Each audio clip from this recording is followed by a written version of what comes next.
Hello and welcome back to Kim's Cozy Corner. Today I am going to do a garden tour so you can see how everything's just blooming and flourishing all around me. There will be several short clips of other harvests and other things that I've done throughout the day, but let's just do a garden tour.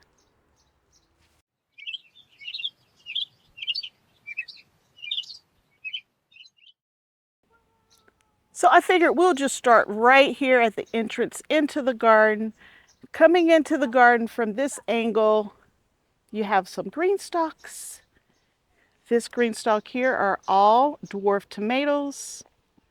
All of my sweet peppers, or should I say not hot, not spicy peppers. And then this one here are all beans, and they are doing great. In the bean tower, there are 4 tiers. The first 2 tiers I started from transplants, and the top 2 tiers I started from seeds.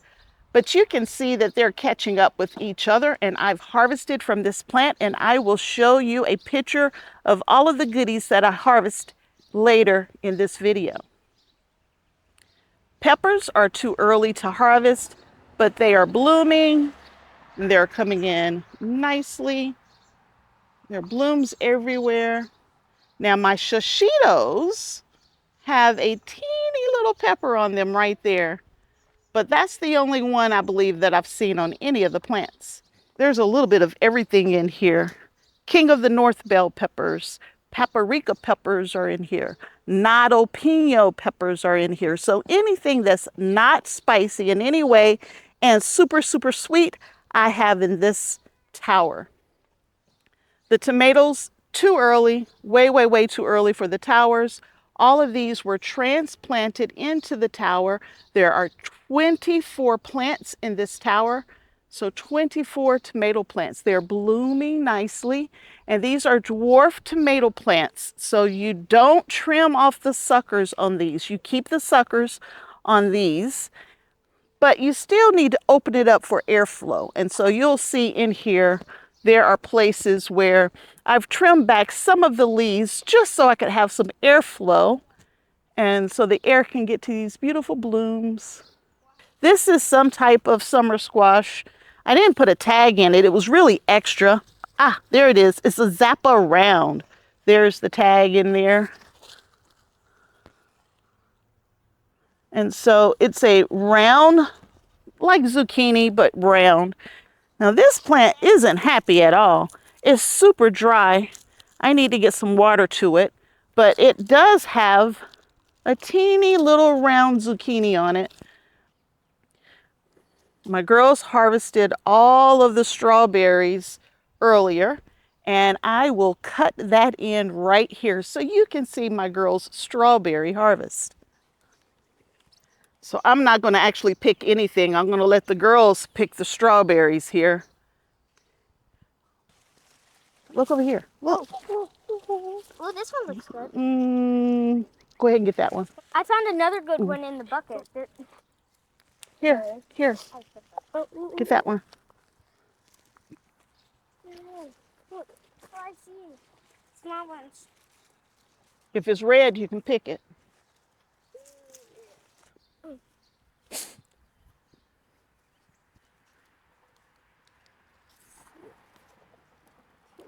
Get it. Oh, this one's super red. Oh, wow. You don't have to go around. We're going to turn it. We're going to turn it. Is that ready? Looks like it. Okay.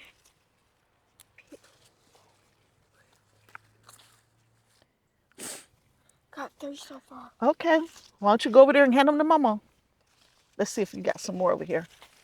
I don't see any.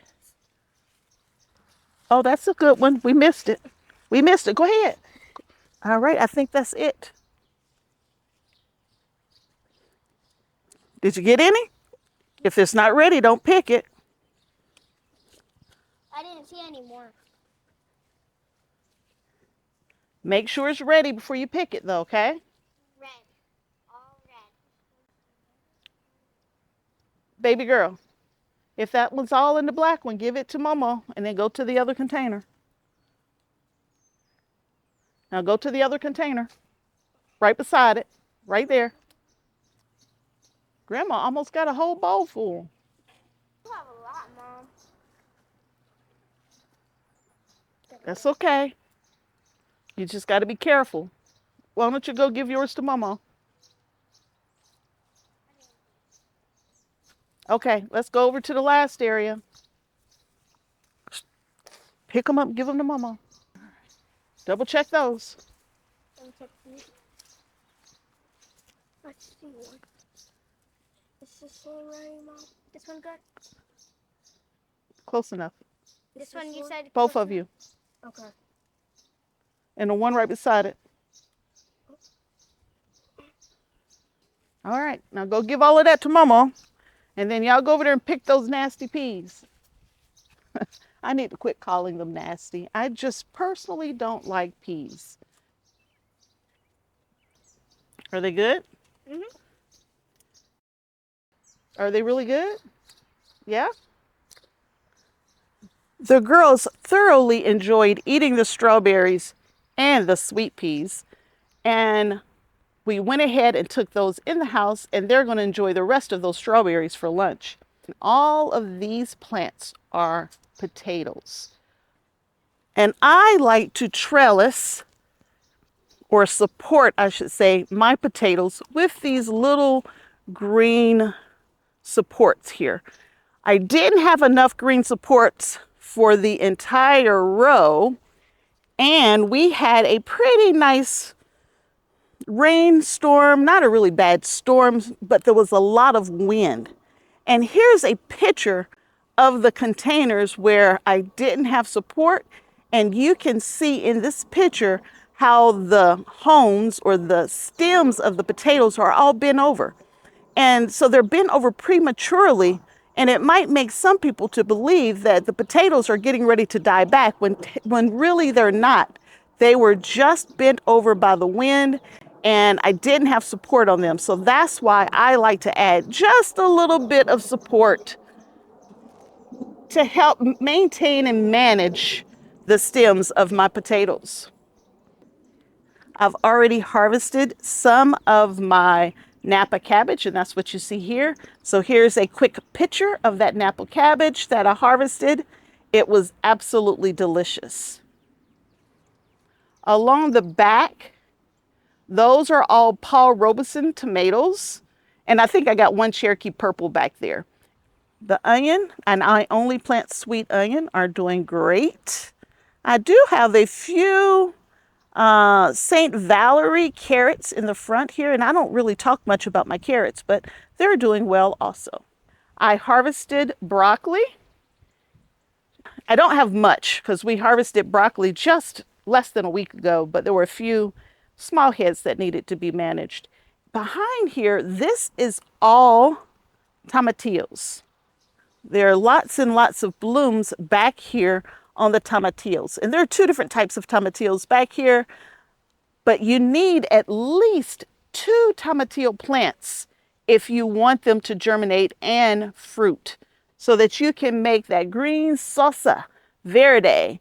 Then you're going to need at least 2 plants in order for them to bear fruit. In the front of the broccoli here, I have 3 cabbages that I planted very late. It was just extra, and I was just trying to find a home. But this bed over here is full of cabbage. I think there's 3 different types of cabbage in there. We added some mushroom compost to those less than a week ago, and they're already starting to really take off. In the front of this bed, I have some onion, more sweet onion, just different varieties of sweet onion. This is garlic, and it's actually getting really close, really close for harvest time. I harvested all of the garlic scapes a few days ago, and it's on another video. This bed is different types of beans. So I harvested the ones over here. Those are all dragon tongue beans, and you'll see that in the picture of the harvest from today. The beans on this side are either contender or jade or something like that, and they're not ready yet. Maybe in about a week they will be ready, because there are little beans on here. There are little beans on here. They're just not ready yet. This bed is a combination of red onion, what I call my specialty tomatoes. So there are black tomatoes and yellow tomatoes and purple tomatoes in that space there. And then on the back side of this bed here are more red onion. So in this bed here, I have tomatoes. They're beef tomatoes, what I call those 2-pound big, one slice makes a sandwich type tomato. And they look amazing. I have flowers in front of them and apparently trees as well. And on the back side, I have my Spanish sweet onions. I'll tell you what, these are my all-time favorite onion too. And then I have one lone, I don't know if that's broccoli or cauliflower. It was an extra plant. I had to find somewhere to put it. But over here are all my onion. And they're just now starting to bub up really nicely. So I want to make sure I'm feeding them and that they're in good shape. I have more carrots in this bed here and trees. Tell you what, if I would let all these trees grow, I would be living in a forest. This next bed of tomatoes are all paste style tomatoes. And I have several different kinds. I have the pink ox heart. I have Big Mama. I have an Italian heirloom. In the very front, when I say I had a lot of onion, I had a lot of onion when I thought I wasn't going to have enough. But I have more onion just in the very front edge of the bed. I will find a place in any place to put my onion in, and any of my other vegetables as far as that goes. This space here are all broccoli plants that I just recently harvested, and I even harvested a few today that you will see in a really short clip of what I harvest. And this last bed on this end of the garden, I have all of my marigolds in the very front for pollinators as well as critter deterrent, as I call it. And then just behind the marigolds, I have many different types of cucumbers. And you can see the farther down you go, the better the cucumbers are doing, because those cucumbers get more sun than the ones down on this end, and they transplant it much better as well. So they were larger when I transplanted. So hopefully these will take off soon. These are my white wonder on this end here. And honestly, I thought they were going to die, but they're trying to live. I added some fertilizer a few days ago, as well as some mushroom compost, and they are doing better. They are starting to really pick up. In the very front, I have a couple of places where I have lettuce. All of my other lettuce in my towers bolted, and so I've just replanted lettuce. In the middle of this bed are what I call my medium heat peppers, my poblanos and my jalapenos and my chili peppers. Those are all the peppers that I have in this bed here. And their color was pretty bad a few days ago, but the mushroom compost and the fertilizer, I think, is doing a good job in that space. And in the very front, this is my cauliflower. It looks like it made it through that 90-degree, 32 Celsius heat that we had last week. This tower is a hodgepodge of all kinds of weirdness is what it is. In the very top, I have basil. And so I transplanted 2 plants. There's one and there's the other. And I just harvested the tops out of both of those. And then all of the rest of this basil, it is way too much in the pocket. I started from seeds and I'm going to have to thin them out. This next layer was all cilantro. I just harvested every bit of it. All the cilantro that I could get, I tried to take it. Now, I have more cilantro that volunteered in my neighbor's garden, so I'm not out of fresh cilantro, but I wanted everything out of this one. And then when I get to the bottom 2 tiers, this is where things get interesting. I messed up. Just to be honest with you, that's the only thing I know to say about these bottom 2 tiers. In the very, very bottom tier, I have tomatoes from a seed share. And I have peppers from a seed chair. Honestly, I wasn't sure what I was getting. All I knew is that they were red heirloom tomatoes. No, I'm sorry. They were heirloom tomatoes and red short peppers. I'm not sure what that really meant, but I put it in here and we thought we would just figure it out. Now, the tomatoes said they were heirlooms, so I should have expected this. Most heirloom tomatoes are vining tomatoes. This tomato is already up to the top tower or the top tier. But that's okay. I'm going to keep it pruned, keep the leaves out the way, and we should be fine. But the next to the bottom tier, this is where I really messed up. I thought the pockets were empty, so I transplanted some summer squash in there. I forgot that I had planted more beans in there. So I have both beans, this is a bean plant, and summer squash growing together in the same pocket, and it shouldn't be there.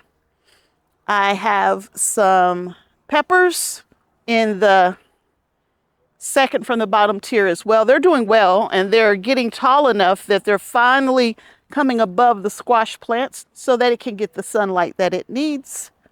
And then again, in the pocket with the summer squash are also green beans. But we're just gonna work with it. We're gonna work with it. I have my trellis on here to try to help with anything that may come. It will help support the tomatoes and the peppers.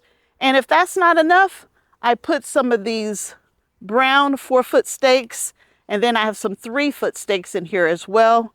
And I have more if need be. So we will make it work. Well, this will be our little experiment. But I wanted to separate out my seed share plants so that I could provide feedback and share pictures with Guten Gardening so he can see how his wonderful plants are doing. More onion, of course, right? More onion. And broccoli in the front. Behind the broccoli, there's 3 broccolis, and then there's 3 cauliflowers. And I did see the remnants of a teeny little head on one of these a couple of days ago. And then in the very front, I have 2 cabbage growing in the front. And these are like a cone-shaped head, and they're really starting to head up. So hopefully we'll get some cabbage soon off of those. This next plant is a Ford hook zucchini. And I have zucchini starting to form. So I'm very excited about that. I just hope that it's not too much for this space. And then the same thing over here. It's a different type of summer squash, and it is starting to fruit. I can see some fruit on there now. Again, I should have thinned it out. I didn't. I know better. I know better than this. I am a better gardener than that. But I was away on vacation. When I came back, I was focused on so many other things with the heat. I just forgot. And now it's so large, I just can't cut it now. It's just too big. But if I start seeing there are major issues, then I will cut one out. And I'll definitely pull the trees out. I mean, these little trees grow all through my garden. On the very back end of this bed here, I have more cucumbers growing. Across the front are onion. In the middle is a variety of things. So I have collard greens in the middle here. So this is a volunteer tomato plant, and it's got the white fuzz on it. And I'm not even growing that type of tomato this year. I don't forgot the name of it. If I can remember, I will put it on the screen. But it's a grape-sized tomato, and they don't get very tall, and they have this white fur on the outside. It's like it has fuzz on it, but it's a red tomato with a little fuzz on it.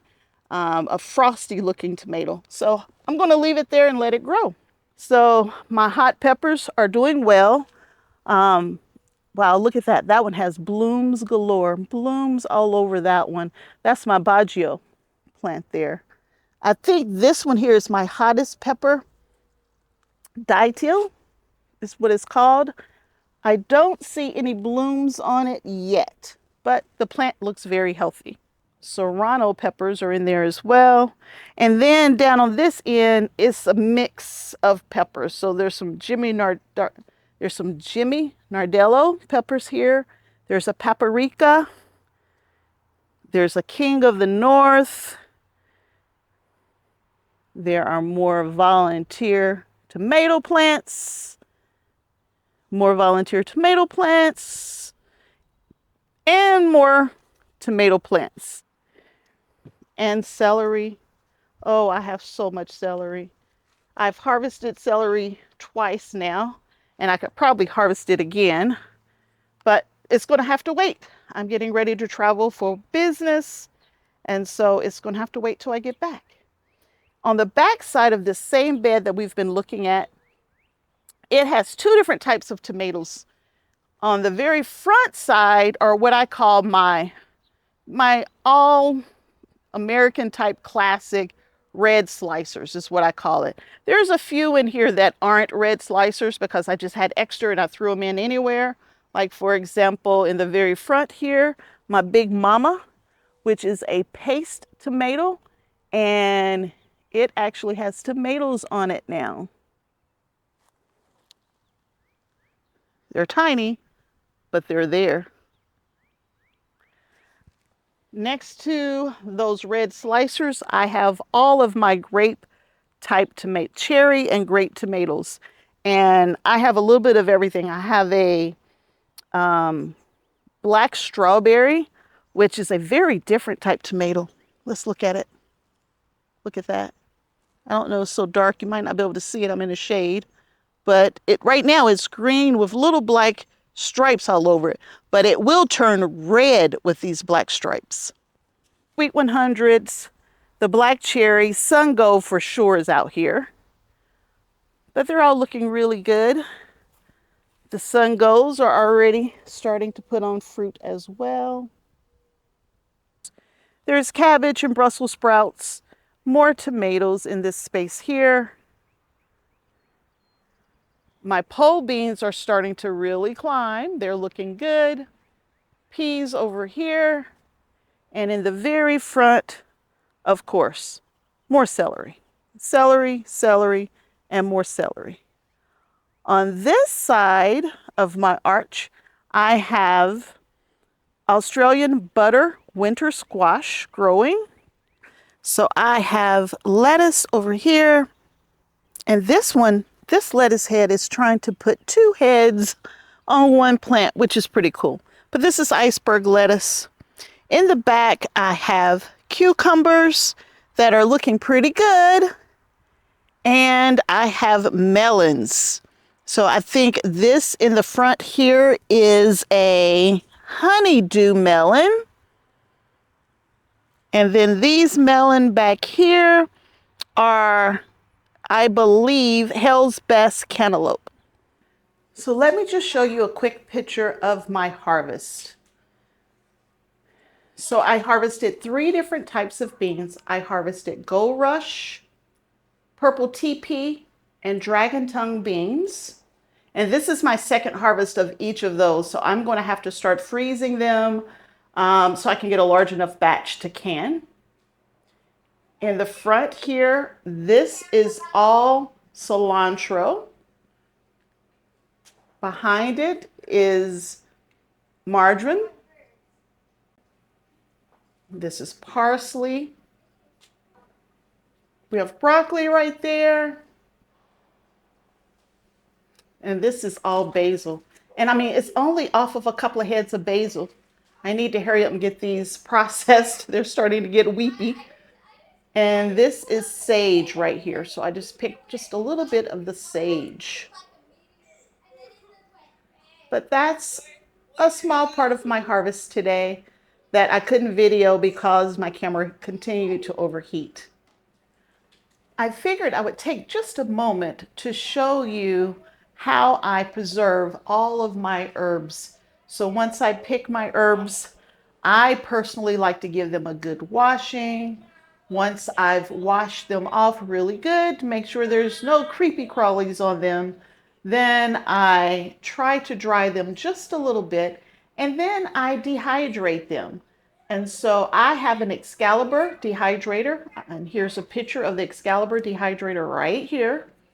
It has 7 trays in it, and this is one of the 7 trays that I've put the sage on, and I just space it out nicely so it has plenty of airflow, and then I'm going to add it to the dehydrator. So here we go. I currently have celery leaves in my dehydrator, and they're not done. And so I have 3 trays of celery leaf. Well, actually, they're almost done. And so once these leaves completely dry, I will grind them up, and I will have celery powder for these leaves. So I'm going to put the trays just a little closer. If I'm not using all 7, I try to space them out if I can. And now we're going to add the sage to the dehydrator as well.